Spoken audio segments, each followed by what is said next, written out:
আজ আমি আপনাদেরকে দেখাবো মোবাইল দিয়ে কিভাবে আমরা পাসপোর্ট সাইজের ছবি এডিট করতে পারি। তো প্রথমে আমরা গ্যালারিতে ঢুকে যাব এবং এখানে আমি দেখতে পাচ্ছি আমি কিছু ছবি তুলে নিয়েছি। অ্যাডোবি ব্যাকগ্রাউন্ড রিমুভার লিখে সার্চ করব। অ্যাডোবি ব্যাকগ্রাউন্ড রিমুভার লিখে সার্চ করার সাথে সাথে এখানে অ্যাডোবির একটি এখান থেকে আমরা ক্লিক করে সেই ওয়েবসাইটে ঢুকে পড়ব। তো এখানে আমরা ক্লিক করে আমাদের ফটোটি আমরা এখানে আপলোড করে দিব। স্টে অন ওয়েব আমি এখানে ক্লিক করব। তারপর এখানে আমরা আপলোড ইমেজ দেখতে পাচ্ছি, এখানে আমি ক্লিক করব। সেই ইমেজটি আমরা সিলেক্ট করে নিব। তারপর আমরা এখান থেকে ডানে ক্লিক করব।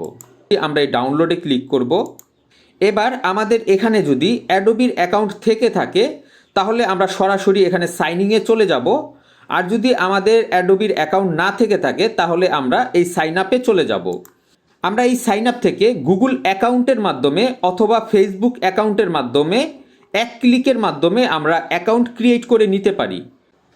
আমরা দেখতে পাচ্ছি আমাদের অ্যাডোবির অ্যাকাউন্টটি লগইন হওয়ার সাথে সাথে আমাদের ইমেজটি ডাউনলোড হয়ে গেছে। প্লে স্টোরে এসে এখানে আমরা ID passport size photo editor আমরা এটা লিখে সার্চ করব। তো আমার কাছে সবচাইতে এটা খুব ইজি এবং বেটার মনে হয়েছে, তাই আমি এটাকে ইনস্টল করব। তো আমাদের সফটওয়্যারটি ইনস্টল হয়ে গেছে। এবার এখান থেকে আমরা ওপেনে ক্লিক করব। এখানে আমরা 4টি অপশন দেখতে পাচ্ছি। তো এখানে আমরা প্রথমটিতে সিলেক্ট করব নিউ ফটো, এখানে আমরা ক্লিক করব। তো এখান থেকে আমরা আমাদের বাংলাদেশের পাসপোর্ট সাইজটি আমরা সিলেক্ট করে নিব। তো এখানে আমার যেই পাসপোর্ট সাইজটি দেওয়া আছে আমি এটাকে সিলেক্ট করব। আমি 300 DPI সিলেক্ট করে আমি ওকেতে ক্লিক করব। আমরা এই গ্যালারি সিলেক্ট করব। তারপর যেই ইমেজের ব্যাকগ্রাউন্ডটি আমরা রিমুভ করেছিলাম, এই যে প্রথমেই যেই ইমেজটি আমরা দেখতে পাচ্ছি এই ইমেজটি আমরা সিলেক্ট করে দিব। আমাদের ইমেজটি সফটওয়্যারের এখানে চলে এসেছে। এখানে আমরা স্টার্ট এডিটিং এখানে আমরা ক্লিক করব। এবার এখান থেকে আমাদের ছবিটি যদি একটু বাঁকা থাকে তাহলে এটাকে আমরা ডানে অথবা বামে ঘুরিয়ে ছবিটিকে একবারে সোজা বরাবর নিয়ে আসব। তারপর এখানে আমরা নেক্সট দেখতে পাচ্ছি, এখানে আমরা নেক্সটে ক্লিক করে চলে যাব পরবর্তী অপশনে।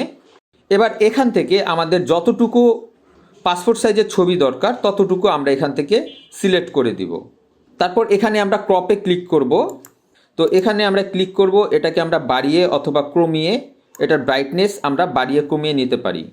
তো আমাদের ফটো এডিটিং হয়ে গেছে। তারপর আমরা নেক্সটে চলে যাব। এবার এখানে যেই অপশনটি আছে এখানে আমরা চাইলে ফটোটি আরেকটু এডিট করে নিতে পারি।